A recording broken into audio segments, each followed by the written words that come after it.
My name is Ashley, and this is Let's Talk Dispatch. I do. You're gonna do it really well.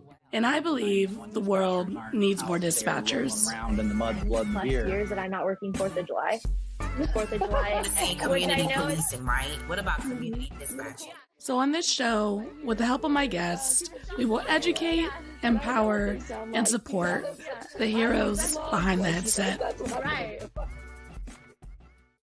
Hello, everybody. Welcome back to another episode here on Let's Talk Dispatch with me, Ashley, the Raspy Dispatcher.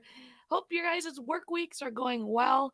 I'm happy to report that I feel like I'm thriving on my new shift. It's a 10 to 10, which is a little weird. Haven't done that before, but something about not having to wake up at like 5 a.m.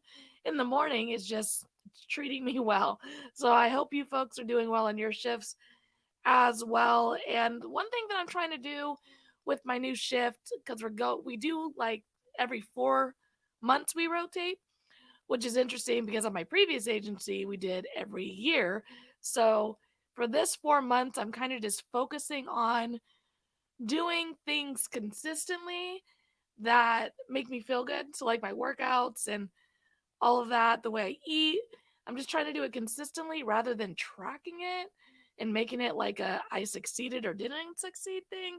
I'm just trying to be consistently doing everything that I want to do. And I feel like that's been helping me because I don't feel bad when I miss it. It's just I didn't hit it that day rather than like a win-loss type of keeping track. So if that helps you, I hope so. It's helping me. And we have to be healthy and take care of ourselves on these shifts so we can continue to support and help folks who call us for help at work. So my guest today is currently a dispatcher, former communications supervisor with over 4 years experience as a dispatcher, as well as previous experience in EMS and on the road as an EMT basic. She's joining me today to talk about her journey as a dispatcher, intra-office relationships, and dealing with toxic work environments, which we know do occur quite often in our comm centers. My guest today is Lianne. Hi, Lianne. Hi. How are ya?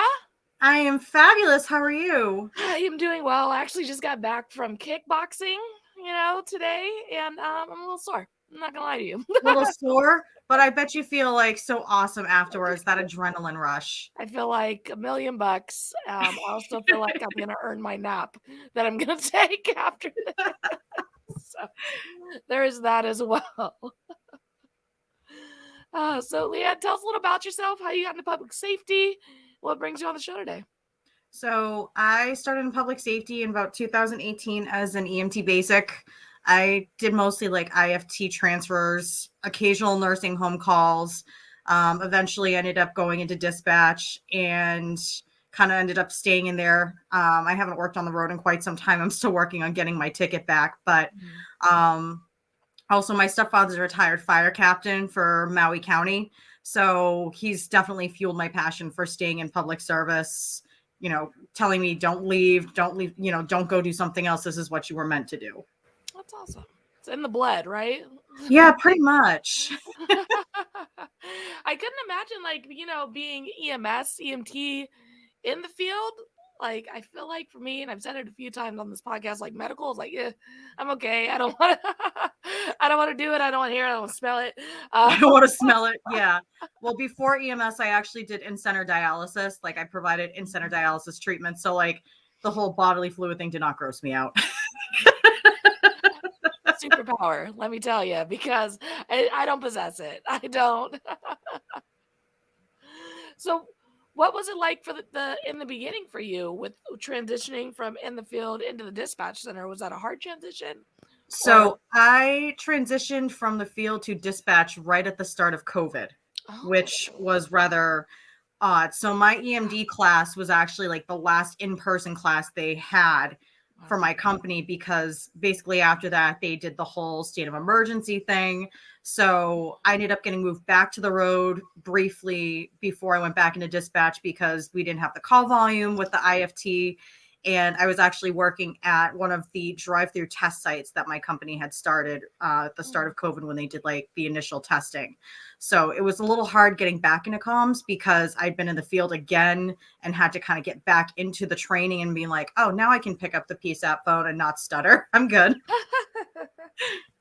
What a weird time to be making that transition, because COVID, I mean, for folks who dispatched during COVID, it was very weird. Like just the sick time, like our departments figuring out like where the sick bank would come from, and mandating you to stay home, and then how do we dispatch our officer? What calls are we going to go to because of the risk of the cross contamination? All that was such a weird time to be. Yeah, it was like the Twilight Zone because then you also had the option of selecting, okay, is this going to be like what we called code isolation and getting used to doing the EMD with that. It's like, this is so new. After a while, we got rid of it because we didn't really have to use it anymore. But it was definitely a very weird time to be transitioning into dispatch from the road because we still had to wear masks in our comm center. I had to like go in and spray, like we had to wipe down the desks after every shift just to prevent the spread, and people still ended up getting sick. Yeah. I remember we had like these, I don't know, like stands of like plastic that would put in our cubicle in between us. And I like remember me and my shift mate or whatever playing like tic-tac-toe on it, like because it's not, it was, I don't know what, sorry Zach PD, but it was kind of flimsy. I don't know what it was protecting, but we didn't actually get to the point of having plexiglass in between our workstations. Yeah, I don't know what it was. It wasn't the best option, but even like for dispatching in that time, we had to start, because I did only police, so I didn't deal with any medical or anything like that. But one of the questions we had to start working in to our calls was like, do you have any symptoms of coughing, fever, whatever? And it's kind of weird being on a criminal call, like a in progress thing, and being like, okay, what way did the guy go with the gun? Okay, cool. How are you? Are you coughing? Like, what is did you notice him coughing as he was running away? Like, it was just, and it was one of those questions we had to ask because of the world we were dispatching in, but it was definitely weird. It's so, couldn't imagine having to try to train in that weird time. Yeah, it was definitely an odd time to do that. I mean, we got used to it. Everybody had to do like almost like a training on the new ProQA on how to do the code isolation, because we had a lot of like a lot of nursing homes that our 911 trucks would go to. So it's like, okay, we got to make sure we ask these questions because we got to protect the fire department, police officers, as well as our crews. So it just got to be kind of difficult. And sometimes they didn't want to answer either, which made it even more difficult. Like, okay, I'm just trying to send you help. Can you at least answer my questions? Well, Call is not answering her questions. That never happens. Oh, no, that never happens. So have you only done medical and fire? Is that your... So I did PD at one point, and it was a lot harder for me to go into because I never really worked that side. Like it was mostly fire and EMS that I was used to. And I was just like, no, this is not the right fit. I just can't. I mean, I struggled with it. I mean, granted, like my training was kind of streamlined because, oh, well, you have dispatch experience, but not really, because it's not PD dispatch experience. That's very and we didn't EMD calls at that department. So I was just like, okay, my skills, I feel like they're going to waste. No, definitely. And, for folks who are out there thinking about what kind of dispatch job they want to get into, I mean, it's a very valid question. You need to ask yourself, do you want to do just police? Do you want to be involved in medical and fire? Some agencies do it all. Some only do policing, some only do medical, some do fire and medical. I mean, those are significant things you should be researching when you're applying for this job, because if you're like Ashley, you're not going to want to do medical. But if you're like Lianne and you have this medical experience, you're going to probably be more willing to go into the medical side of this line of work. Yeah, it's definitely very hard to kind of disconnect myself from like trying to treat the patient on the phone. because I've gotten calls. Actually, recently I got a call and they were just asking about signs and symptoms of a stroke. And I'm just like, okay, I can't give you medical advice. That's why we're going to send you the ambulance. And then the caller eventually just said, no, don't send anybody. I was like, okay, like Yeah. what? I But could imagine that's super tough for you because you have these skills and abilities to help someone, and liability wise, like I know we had some folks who lateraled to my old department, and they lateraled from an agency where they did medical, and now they're only doing PD, and you get a medical something on the line, and you can't give that advice liability wise. You have to follow the protocol of transferring them to, the fire department and having them do their thing. But I mean, that's got to be tough with having that knowledge and then just not being able to give it out because of liability, straight up. yeah, pretty much. Mm-hmm. Mm-hmm. Do you remember any of your first calls for service, especially being in the COVID era, of like how that went for you? Or So actually one of the first calls that comes to mind, and this was actually one of my my EMS side, like my road calls. So ironically enough, I was on an ALS transfer truck and we provided like ALS intercept for a neighboring town that didn't have ALS. And it was for trauma for a U-Haul that a woman decided she was going to try to drive her U-Haul into a low clearance bridge with her child who was, yeah, she tried to sardine can it. So and this ended up being in the town that I would actually dispatch PD in at one point. So she had her 10-year-old son in the front of the U-Haul with her, just secured in a lap belt. So yeah, it didn't turn out too well. But the partner that I had, who is, I consider my EMS sister, like we've been friends for I don't even know how long now. The way that she handled the call, she calmed down the child, because you're going in an ambulance, somebody's trying to poke and prod you with needles.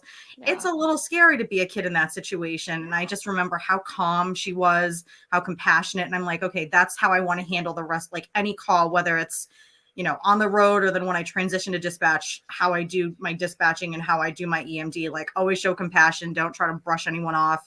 So that's something that always sticks with me, because I always remember like, hey, remember that call? She's like, I'll never forget that call. But it's just, I mean, because of the COVID pandemic, when I started in dispatch, it's really hard to remember any of those calls because they all seem to blend together, because a lot of them were sadly upper respiratory, and it was the people who were getting COVID and were getting extremely sick that they were like, okay, I can't breathe now, I'm going to call 911. So that's a lot of the call volume that we ended up getting at the start of the pandemic was those respiratory issues. And how did that feel as a dispatcher? Because it's honestly, until you kind of just said it out loud, something I really didn't think of while dealing with the pandemic, is that like when we think about it, we think about uh, medical facilities being packed and long wait times, and lots of folks having to quarantine and things of that nature. But I never really thought about, and sorry in advance, the medical dispatcher who was having to take a lot of those calls, and kind of the burnout that probably came from constantly dealing with COVID related emergency calls for medical. Do you have any thoughts on that? So because we had that EMD tool to actually utilize to say, okay, let's see if this is possibly COVID. Sometimes they would tell us straight out, yeah, I tested positive. I went to urgent care and I tested positive, and they told me to call 911 if I started having worsening symptoms. So throughout like that first couple of months of COVID, where people were just getting it left and right, it was really hard for us to deal with on the 911 side, but also on the IFT side, the amount of vented calls that we did, like patients who were intubated going from one facility to another, that those types of transfers upticked. So the lack of resources we had, also because of the pandemic, because crews were getting sick, they were getting tired and burnt out. We didn't have the resources to staff 911 or the IFT. So it kind of just came like, it was like a vicious circle, basically, or cycle. Yeah. No, I bet that was really, really tough. Like I said, sorry folks for doing that. I guess I didn't really think about it in the sense of, because I don't deal with medical and dispatching, so it isn't my first thought. But for the folks who do medical dispatching, like applauds to you for that during that COVID time, because it was definitely tough. It is definitely a lot of working and rolling with it in the gray area and just trying to make it through with very limited amount of numbers. Especially, we already had limited staffing, right, before the pandemic hit. And then the pandemic hits, and it's weird kind of being in dispatch or first responder when the pandemic hits, because your work life didn't shift the way a lot of folks did in the world, right? Like a lot of folks, the world stopped. And for me, I was like, I still get up and go to work every single day. I still have to go answer these calls. Like our caseload didn't change in the sense, other than our calls kind of changed. Like for you folks, the transfers and things of that nature changed. For us, like there's a rise in domestic violence calls because everyone's at home with their people more. And so it was just kind of a very weird time where the world stopped, but I think first responders kind of had to keep rolling. And their Definitely. and their workloads changed, and yet they still had to keep going in this really weird time.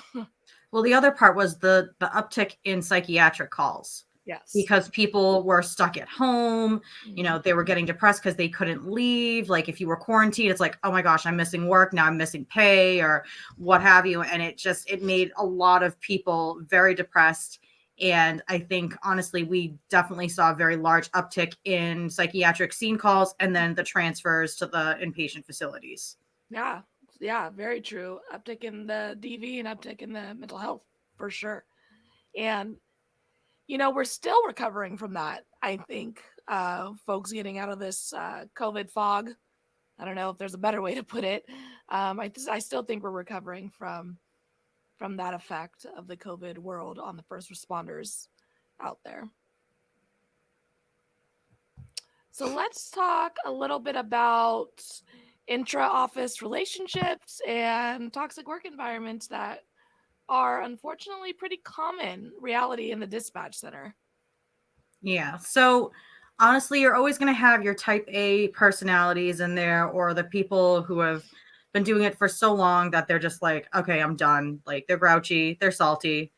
But at the same time, you have like a brand new batch of dispatchers coming in who are like, yeah, all gung ho, like, oh, this is so cool. I'm going to answer emergency calls. Yeah. But then it's like they see, the people who've been doing it longer who kind of just like look at them like, oh, really? Like, here comes the new person. I'm just going to be miserable. I'm going to be unfriendly, whatever.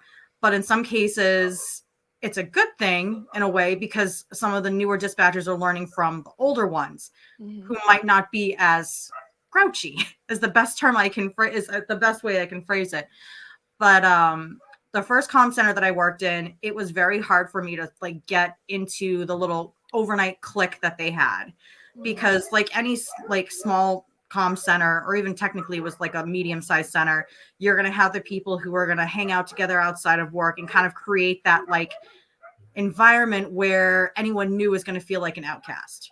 And I 100% felt like an outcast when I first started overnights. Yeah. And then it got to the point where like I would get yelled at and I'm like, okay, I didn't realize I was screwing up. Like, you don't have to yell at me in front of the entire room. That's one huge thing that I think is something that I've learned as a supervisor is praise in public, correct in private. Like there's no need to do any of that in front of anyone. Granted, I am probably guilty of doing it on occasion, but more or less to make a point, because after warning somebody so many times to not do something, they're still doing it. But it can be difficult when you are given or expected to perform to a certain degree because you have some experience. So the last comm center before my current job was police, fire, and EMS. I had all three experiences, however, not doing all at the same time. Like that was a struggle, but I was definitely held to a different standard. And then walking in there, I was like, okay, like I pick up on vibes very, very quickly. And I was just like, something's off here. So, I mean, if you walk into a comm center and you immediately hear people talking trash about a former employee, like that's one big red flag. Yeah. Secondly, if you walk in and like nobody even will talk to you unless you screw up, that's kind of a big red flag too. Yeah. So for me, I was basically miserable after every shift. I would call my boyfriend after work and be like, I don't think I can do this. Like he's like, no, you can, like you have the experience. I'm like, yeah, but this is like bad. I'm like, this is worse clickiness than what I had at my first dispatching job. And that was hard. It was very hard. So eventually after like 3 weeks, the chief and I came to an understanding that it just wasn't working. I didn't say anything about, hey, I really felt like I was treated differently than some of the other new trainees. And that's kind of hard, like when you not necessarily lateral transition, but because you have some experience, more is expected from you. It's kind of hard to try to like get into that little like small group of people that have been doing it for however long, have worked on the road as firefighters or EMTs or even as an officer. So it's difficult. You have to kind of gauge your surroundings. And for me, that was just like, no, my negative energy radar was like on overload. Yeah, and I mean, we know if you're part of the Facebook groups or in the dispatch world. I mean, there's the weed or young type of mentality where we want our trainees to go uphill barefoot in the snow in order to learn how to dispatch, and it's tough. I mean, I could say even as a lateral, with 4 years experience going into my lateral, that it's hard to relearn this job when you've been doing this job so many different ways and someone else's way. So coming into a new center, if you are someone who is a supervisor, someone with some authority in your center, really creating an accepting environment of that person really getting their footing in the way you dispatch, because every single department dispatches so differently than another, that even when I lateraled, I was like, I swear I'm a good dispatcher. I had those moments like, I've done this, I've taken these calls, but you struggle because you're learning someone else's love language, essentially, like how that department likes to hear their calls go out, how they communicate. Even abbreviations are different. My abbreviation at one agency can mean something completely different at this new agency because they're different. It's the same job, but everyone does it a little differently. So expecting someone purely because they've had experience to automatically excel learning a whole different setup, it's just not realistic. And we have to give folks a realistic chance to be successful in this line as work as entry levels as well as laterals. So at the job that I was a supervisor, we had a couple of people. It wasn't really lateral transfer because it's a private service, but we had a couple of people come over from other services in the area. And like when I was actually training one of them before I had left, I was like, I know that you guys probably did certain things different with your CAD and how you EMD'd things. And like, this is how we do it. So if you have any questions, I never wanted to see anybody that I had put in through training fail, because that's just not right. And you want to make sure you're setting people up for success, not up to fail. Yeah. And I felt like that other center that I was like so excited about, because I'm like, oh my gosh, I have a 26-minute commute to work instead of an hour with or without traffic. I was like, oh, this is awesome. Plus, like, it's in the area that I grew up in. So I was confident thinking, oh yeah, this is going to be great. And then it was just like, wow, I cannot believe the toxicity of this place. Like I would actually text some of my old coworkers and be like, I miss you guys. I still do. I still keep in contact with a lot of them. Like, I like it first. Like, I like my new department, but man, I miss my old one too, and actually on occasion, at my new job that I've been at it for about a month and a half, I still have to call my old company for backup ambulances if we like go level 0 in the city. Yeah. And I'm like, hey, it's Lianne from such and such. And they're like, oh, hey, we didn't know you were there now. And I'm like, oh yeah, hey, what's up? So it's kind of nice to still have that relationship with my call takers. It's like, you didn't realize it was me on the phone. Did you just man me? Really? First and foremost, you're gonna put some respect in my name. Don't man me. But still, I mean, there were definitely times at that private company that I was just ready to stand up and walk out because of some of the nastier attitudes, which we tried to nip in the bud a little bit. But ultimately, that comm center was like my second family. Like if you had something going on in your life, there was always somebody there to talk to. If you took a crappy call, which unfortunately, because we serviced 5 towns and 1 comm center, like you're going to get a crappy call. I would definitely send my call takers out if they said, hey, Leanne, look, I just took a really bad pediatric call. I'm like, okay, go outside. Like, go outside for like 5 minutes, take a break, take a breather. We have enough staff in here. It's fine. It was a very supportive area. And even the upper management, like the owners of the company, were very transparent with us at all times. So the reason I basically left is because I just couldn't do that commute 5 days a week anymore. I was like, no, I can't. My poor car. When I lateraled, I was like, man, my commute technically would be an hour and a half if I hit some real bad traffic. I was like, I just can't do it. I gotta find somewhere closer. It's just a commute's tough, you know. It really is. I mean, when I went in yesterday, I usually work either mids or overnights. So the level of traffic I hit yesterday, because I picked up a shift, I was like, oh my gosh, I'm going to get stuck in traffic. I'm going to be late. I'm not going to have time to grab my coffee. It wasn't that bad, but like going closer into Metro Boston, yeah, I'm all set with that. Like right outside of Boston. Well, since you've kind of been on like both ends of that experience in the toxic comm center, what would for the folks who are listening who's like, oh my gosh, Leanne, me too. I feel it. I got these folks in my comm center making me feel, you know, sad, mad, upset at the end of my shift, don't want to go to work. What do you think would have worked for you to not feel that? Like, what would you have wanted the people to do, or what would you have gone back and asked for looking back on that experience and that time in that toxicity? So it was really hard for me to even try to reach out to my immediate supervisor, who was part of that negative energy. So, I mean, being in a new department, I was still trying to learn, you know, the ins and outs, who I should go talk to. And I basically just kept to myself. I am not normally a quiet person. I am loud. I have no filter most of the time, which is a blessing and a curse. So for me to sit there and be quiet throughout my entire shift is just, yeah, it's like, that's not me. So I definitely felt out of my element. And I didn't know who I could reach out to. I mean, there was a couple of people or one of the guys that was actually on the department on fire, who I have known probably for at least like 10 plus years.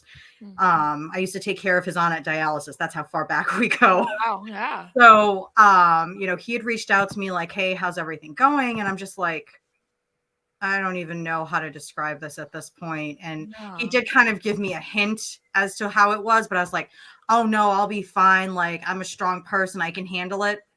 Was something that I definitely did not expect. That came right out of right field. Like, deer in the headlights. I can't believe I let myself get into this situation. Yeah. And I'd say, like, to anyone who's listening, if you're thinking about doing a lateral transfer or starting out in dispatch, ask around.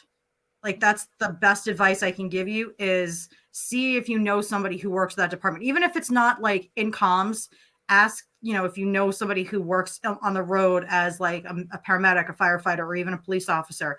Ask them what their interactions have been like, because that'll tell you a lot. And initially, when I went in for my interview, I did ask, like, okay, you know, why is there such a high turnover rate? And they were very transparent. They said, oh, you know, some people lateral transferred to another department because it was closer for them. Okay, like that, I can take that. Or somebody lateral transferring to the field. All right, I get that too. So my impression was that, okay, they just had a lot of people who transferred out because they had another opportunity. It wasn't because it was toxic. It was because they had another opportunity. So I went in thinking, oh, great, this is not going to be like, you know, a toxic work environment. And like the first week that I was there, I saw those red flags and I was just like, what did I get myself into? Yeah, and that's such a bummer, right? Because, you know, if you are a supervisor, like, I get it. We got to get folks hired, we got to get people in the door. But if we are not acknowledging that the reason that the seats are empty is that we've created, or we have allowed a culture to be created where it is toxic or it doesn't feel welcoming, supervisors from, you know, top down have to nip that stuff in the backside, because it does create turnover. It creates, I mean, it creates the negative energy in the room in general, because if there's a staffing shortage, I'm going to be forced in. I'm going to have to work more. I need to cover. Now I'm upset. I'm upset in general, and now I'm working more. and then I got to train the new folks and I'm already burnt out. So it's just it's an endless cycle. And if you're in these supervisory roles, and it's tough, right? Like when no one likes confrontation, no one likes having to tell the person doing the thing they shouldn't be doing not to be doing it.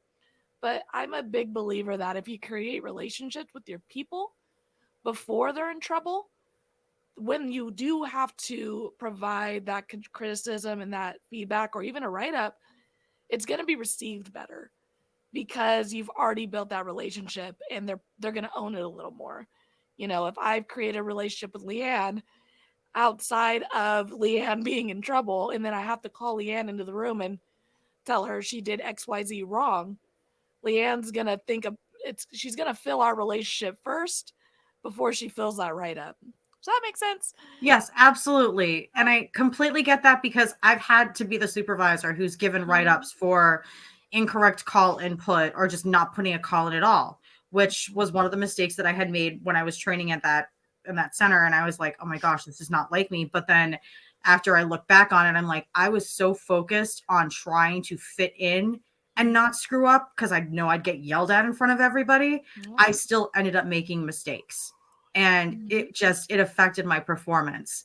And when I was supervising at one point, I would always say, I would be the one who'd send out the emails about, if you have an issue, feel free to come to any of the supervisors. Like I was definitely more or less the goofball in the room because like I would keep, let's see, what do I have at my desk? I had this little reversible octopus that angry or sad. So usually it was like before coffee was angry, after coffee was smiley. We also had a dumpster fire. We named him Sparky. So I tried to keep the environment light so that way people felt comfortable to come to me or any of the other supervisors with an issue. And then if it came down to me having to write someone up, and I absolutely hated doing that. First of all, I don't like writing them out, period. Because my chicken scratch. And secondly, because I didn't want to be that bad person who's like, hey, you kind of screwed up. We got to fix this. And I always wanted people to use it as like a learning opportunity. But at that other center, it was like, I didn't even get a warning. I got pulled out of the room once and said, hey, you really got to stay on top of this. Okay. And then after that was let's go into the chief's office. Yeah. So that, tough. I'm not going to lie. I cried when I got out to my car. I was like, what did I do wrong? And then I'm like, wait, no, this might be a blessing. And it really was. It was actually a blessing in disguise because now the center that I'm at is absolutely amazing. Awesome. My colleagues and I mean, some of the people there have been there for over 30 years. Wow. Yeah. So their turnover rate, not so much. If anything, it's because they retired because they got to retire or they lateral transferred into another position within the hospital because it's technically city dispatch, but it's through a hospital. And we also do air rescue, like we do the air medical stuff too. Fun. Yeah. So that's something new for me too, but still I'm still learning, but as far as the dispatching side, I'm good. But the people in that room are super supportive. Like if you do something well, they're like, oh, great job. I just QA'd your call from yesterday and the way you handled it. I'm like, whoa, wait a second. You're actually giving me praise? I'm not used to this. Compliments, huh? I'm not used to this. Yell at me before you give me the compliment. Well, your initial reaction is like, hey, I listened to your call and you're like, oh God. Yeah, right. What did I do? That initial gut reaction. The raspy come out over those airwaves. Tell me. Let me know. But still, I mean, the difference between my current center and the center before, it's like night and day. My trainer was very thorough. Even though I had dispatch experience, did not expect me to be perfect, which is great. But it's hard when you go into a new center or even just a new job or a line of work. And you're just like, oh my gosh, what did I get myself into? Yeah, I think we need to remind ourselves, like we have to give each other grace, right? The trainee has to give their trainer grace because that's a tough job being responsible for the 911 caller, let alone the trainee who's taking it, as well as the trainer has to give the trainee some grace that like, hey, you've been doing this forever. I'm just learning, so we got to really give each other grace and understanding through that process. And when you do that, it just creates a better environment for everyone to thrive in. It really does. And the negative energy, it does affect other people. Like people don't realize that like the more negative comments you make, the backhanded comments under your breath, someone's going to hear it. It might not be about them, but they're still going to take it to heart and be like, wow, why would you say something like that about someone? Yeah, and I think everyone knows that coworker who comes in the room and just feels like they suck the air out of it.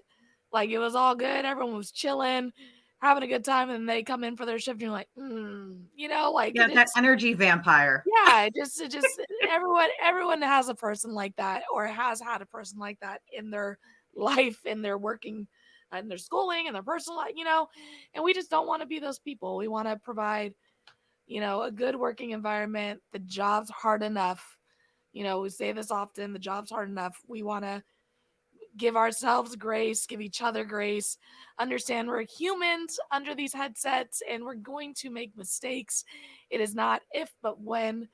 And proper training, proper support is going to lessen the amount of mistakes that we make.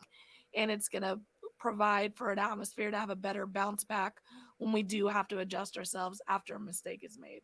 Exactly. So I actually use a mantra to try to get through, like, if I'm having a tough day.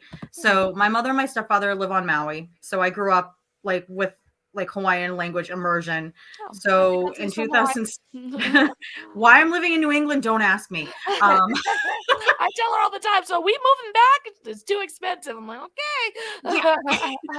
So there's a mantra my mom taught me when I was actually training for the Boston Marathon, and it says Imua, which means move forward, press forward. So if I'm having a bad day dispatching or I've taken a bad call, I usually just try to keep that in the back of my head because it's like push forward, don't give up, kind of like persevere.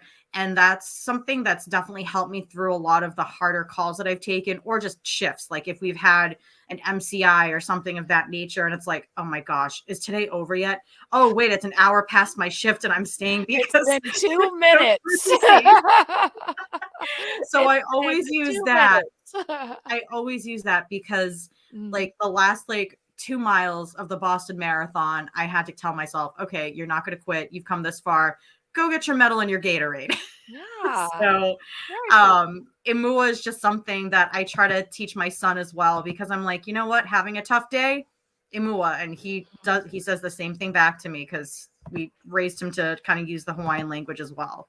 That's awesome. Thank you so much for sharing that. I mean, because it's true, like little things like that work for folks, you know what I mean? And the more we share our tools and the things that work for us, the more we're going to be able to help other people make it through those tough days and those hard days. So as we come to a close, I want to ask you the question I love asking everybody, which is, what advice would you give someone who is considering a career in dispatch? Keep an open mind and trust your gut. So I tell this to my 18-year-old who's going off to college in the fall.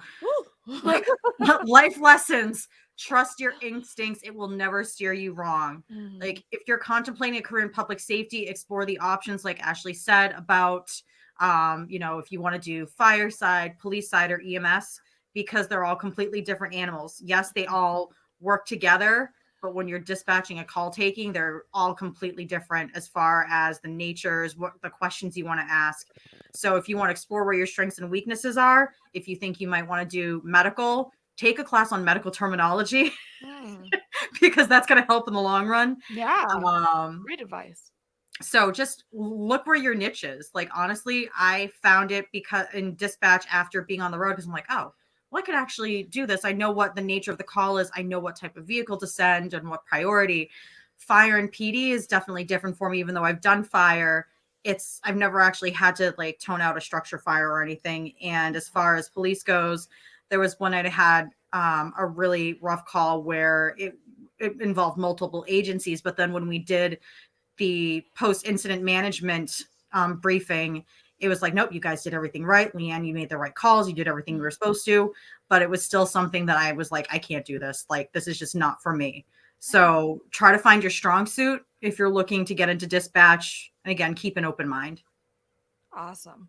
Well, again, Lianne, thank you so much for jumping on here with me and sharing your story, your experience, and your mantra. I really do appreciate that. And I look forward to chatting later. Okay. All right. All right. I'll be right back with you. Okay. All right, everybody. Thank you so much for joining us here on another amazing episode of Let's Talk Dispatch. Lianne, again, thank you so much for being willing to come out and share your experience. I know in the dispatch world, it's a tough job and there are a lot of toxic environments out there. I know if you're listening, you're going, been there, done that. Let's just try to be kind to one another, give each other grace, and understand that the job is tough enough and that we need more dispatchers in these seats. And if we are creating negative environments, no one's going to want to sit in them. So give each other grace. Of course, don't forget to hit that subscribe button, like, subscribe, tell a friend. If you do want to join me on an episode, you can head to theraspydispatcher.com, pick a date and time that works for you, and we can get on here and have a little chat. As well as you can submit a written story on our website as well, as anonymous as you would like to stay, to just share your piece. So thank you all again for the support. And until next time, stay raspy. Thanks for joining us here on Let's Talk Dispatch. Don't forget to hit that subscribe button and leave a 5-star review. Consider joining our Patreon for exclusive content, early access to episodes, and discounts on merch at theraspydispatcher.com. Follow us on Instagram and Facebook, and subscribe to our YouTube channel. All of these things help support the creation of more content, because the world needs more dispatchers. Thank you all again for the love and continued support, and until next time, stay raspy.